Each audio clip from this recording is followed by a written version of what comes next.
Special delivery ছিল, Saqlain connect করতে পারেন নাই, ধরা পড়বেন। What a catch! Towhid Hridoy হাতে বলটাকে গলিয়েছেন, তবে তার আগে অনেকাংশে স্প্রিন্ট দিয়ে প্রায় 30 মিটারের মতো বাঁদিকে ঝাঁপিয়ে পড়ে ক্যাচটাকে লুফে নিয়েছেন। অবশেষে মুস্তাফিজুর রহমানের ঝুলিতে একটা উইকেট। মুস্তাফিজ বলটা হাত থেকে ছুটে গেছে মুস্তাফিজুর রহমান। সাকলাইন আবার বলটার অ্যাটেম্প নিচ্ছিলেন শট খেলার জন্য, তবে আম্পায়ার কিন্তু অলরেডি ডেড বল কল করে দিয়েছেন। কোনো একটা সমস্যা হতে পারে, সেটা ঠিক যেই মুহূর্তে তিনি বলটাকে ছুঁড়তে যাবেন, অর্থাৎ রিলিজ করতে যাবেন ওই সময়টাতে। তবে অবশেষে মুস্তাফিজের দেখা মিলল। একটা ওভার বোলিং করেছিলেন, এরপরে 14 রান দেওয়ার পর মুস্তাফিজকে আর বোলিং করানো হয় নাই। এই যাত্রায় আবার এসেছেন শেষ ওভারের বোলিং করতে। আউটসাইড এজ, সাকলাইন একটা রান তো অবশ্যই পাবেন, পেয়েছেন। 142-এ পৌঁছে গেছে দুরন্ত।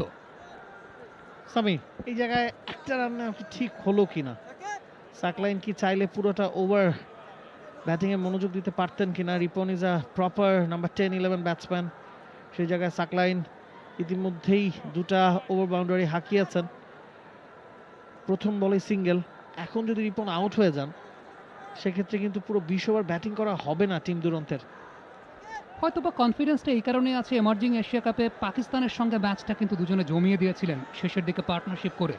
পরবর্তী সময়ে সেই ম্যাচটা বাংলাদেশকে হারতে হয়েছে, বাট এই দুজনের পার্টনারশিপ একটা শক্ত ভিত বাংলাদেশকে দিয়েছিল। মুস্তাফিজুর রহমান শেষ ওভারের দ্বিতীয় বলটা নিয়ে যাবেন। ফিল্ড প্লেসমেন্টটা যদি আমরা লক্ষ্য করে দেখি, লং অন একজন ফিল্ডার আছেন মিড অফ দ্য ইনার সার্কেলের ভেতরে, ডিপ থার্ড ম্যানে একজন ফিল্ডার, ডিপ কাভার আরেকজন ফিল্ডার, ডিপ ফাইন লেগ এবং ডিপ স্কোয়ার লেগ। ও এক্সেলেন্ট ডেলিভারি, সেই চিরচেনা বল মুস্তাফিজের, স্টাম্পের খানিকটা বাইরে কাটার স্ল্যাশ করার চেষ্টা করছিলেন রিপন, ব্যাটে লাগলে হয়তো বাউন্ডারিও চলে আসতো, তবে এই ধরনের বলগুলো তো ব্যাটে লাগানোটাই সবচেয়ে ডিফিকাল্ট কাজ। পৃথিবীটা নাকি ছোট হতে হতে স্যাটেলাইট আর কেবলের হাতে ড্রয়িং রুমে রাখা বোকা বাক্সে বন্দি, আর গেল 1 মাস ধরে ক্রিকেট দুনিয়ার বোকা বাক্সটাকে বন্দি করে রেখেছিলেন মুস্তাফিজুর রহমান। অবশেষে মাঠে তাকে দেখা যাচ্ছে। লেন্থটাকে অ্যান্টিসিপেট করেছেন রিপন মন্ডল, গ্যাপটা গলিয়েছেন, কাভার অঞ্চলে একটি রান তিনি পাবেন। তবে একটা সুখবর তো মুস্তাফিজ আজকে পেয়েছেন, পিএসএল এ 6.44 কোটি পাকিস্তানি রুপিতে লাহোর কালান্দার্সের হয়ে মাঠ মাতাবেন এবছর মুস্তাফিজুর রহমান। আরও একজন প্রমিজিং অ্যাসপেক্ট বাংলাদেশ ক্রিকেটের। নাহিদ রানা ওয়ার্ম আপ করছেন সেকেন্ড ইনিংসের জন্য। পিপিএল একই দলে খেলেছেন নাহিদ রানা এবং মুস্তাফিজুর রহমান, দুজনেই রংপুর রাইডার্সের জার্সি গায়ে এবছরের বিপিএলটা খেলেছেন। 3 বল বাকি আছে। মুস্তাফিজ এগেইনস্ট সাকলাইন, আবারও মিস সাকলাইনের, আরও একটা কাটার অফ স্টাম্পের বাইরে। ডট বল আদায়ের চেষ্টা মুস্তাফিজের এবং সেই জায়গায় তিনি যথেষ্ট পরিমাণে সফল। এই ওভারে একটা বাউন্ডারি প্রয়োজন, ওভার বাউন্ডারি হলে 150 নিশ্চিত। লেটস সি, দুটা বল বাকি আছে, সাকলাইন অন্তত একটা কানেক্ট করতে পারেন কিনা। সিম আপ অফ কাটার করেছিলেন মুস্তাফিজুর রহমান। 3 ধরনের বল তিনি করেন নাওয়াডেজ।